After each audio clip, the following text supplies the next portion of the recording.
नमस्कार मित्रांनो, आजच्या व्हिडिओमध्ये आपण शिकणार आहोत टेबल कसं इन्सर्ट करायचं मायक्रोसॉफ्ट वर्डमध्ये। जसं आता मी मायक्रोसॉफ्ट वर्डचं एक डॉक्युमेंट ओपन करतोय, सिंपल ब्लँक डॉक्युमेंट आपण घेतलेला आहे। आता मला इथे समजा टेबल इन्सर्ट करायचं आहे, तर टेबल इन्सर्ट करण्यासाठी आपण इन्सर्टमध्ये जायचं आहे, टेबलवरती क्लिक करायचं आणि इथून तुम्हाला जेवढे कॉलम आणि जेवढे रो पाहिजे आहे तेवढं तुम्ही टेबल इन्सर्ट करू शकता। याच्यासाठी मी एक शॉर्टकट की सुद्धा सांगतोय, Alt+N+T+V एकानंतर एक तुम्हाला असं टाईप करायचं आहे। ठीक आहे, काय टाईप करायचं आहे? Alt+N+T एवढं तुम्ही टाईप केले की ऑटोमॅटिकली तुम्हाला हा पॉपअप विंडो ओपन होऊन जाणार। मग तुम्हाला इथून किती रो आणि किती कॉलम पाहिजे त्याच्यानुसार तुम्ही इन्सर्ट करू शकता। सपोज आता मी अशा प्रकारचं काही इन्सर्ट केलेलं आहे। ओके, 3 रो आणि 3 कॉलमचा मी टेबल इन्सर्ट केलेलं आहे। आता रो आणि कॉलम म्हणजे काय?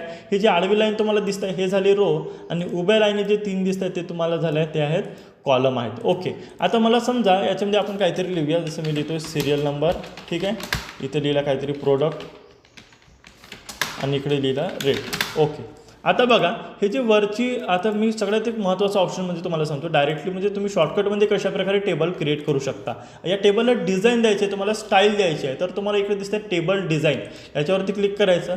इकडे टेबल स्टाईल नावाचं एक ऑप्शन आहे, इथे क्लिक करा। तुम्हाला पाहिजे ते डिझाईन्स इथं अवेलेबल आहेत, तुम्ही कुठलीही डिझाईन इथून घेऊ शकता, जसं आपण ही डिझाईन घेतली। ओके मित्रांनो, एवढं लक्षात आलं तुमच्या?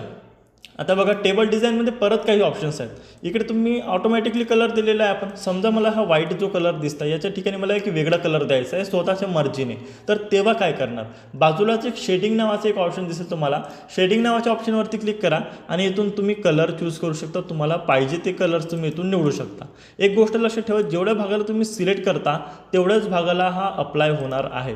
समजा मी सिरियल नंबरच्या खालच्या एका बॉक्समध्येच काय सेल, ठीक आहे, एक रो आणि एक कॉलम मिळून सेल तयार होतो, म्हणजे एका सिंगल बॉक्सवरती जर तुम्ही क्लिक केले तर त्याला सेल म्हणायचं। ओके, आता बघा सिरियल नंबरच्या खालचा जो सेल आहे त्याच्या मला समजा एखादी कलर वेगळा द्यायचा आहे, तर मी सिंपल मी तिथं क्लिक केला आणि एखादी कलर अशा प्रकारे तुम्ही देऊ शकता।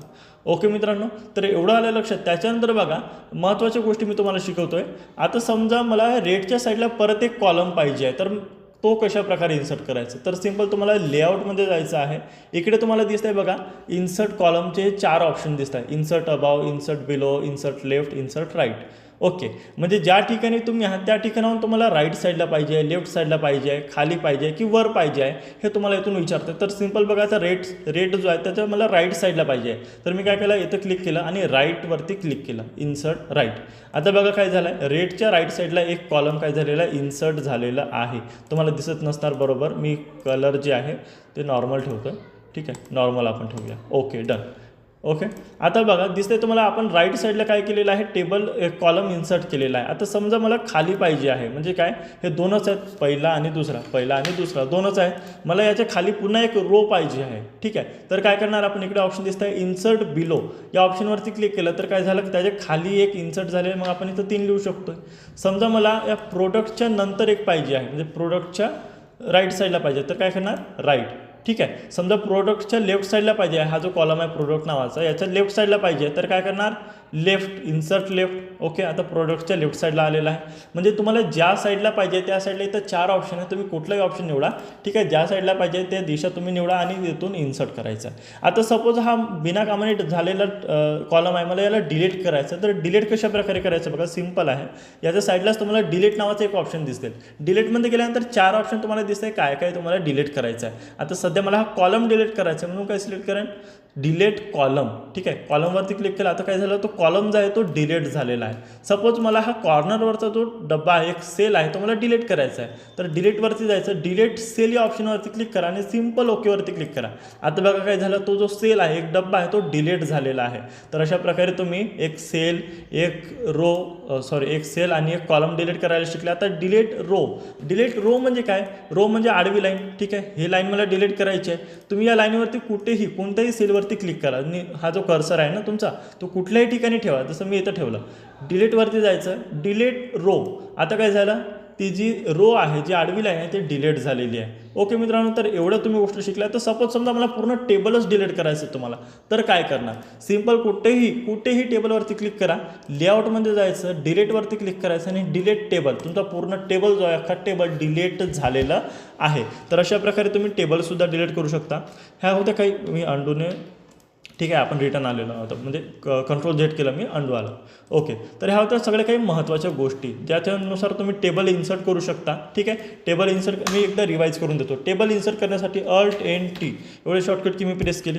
त्याच्यानंतर बघा इथून तुम्हाला जेवढे कॉलम पाहिजे तेवढे तुम्ही घेऊ शकता. कॉलम रो घेतले आपण.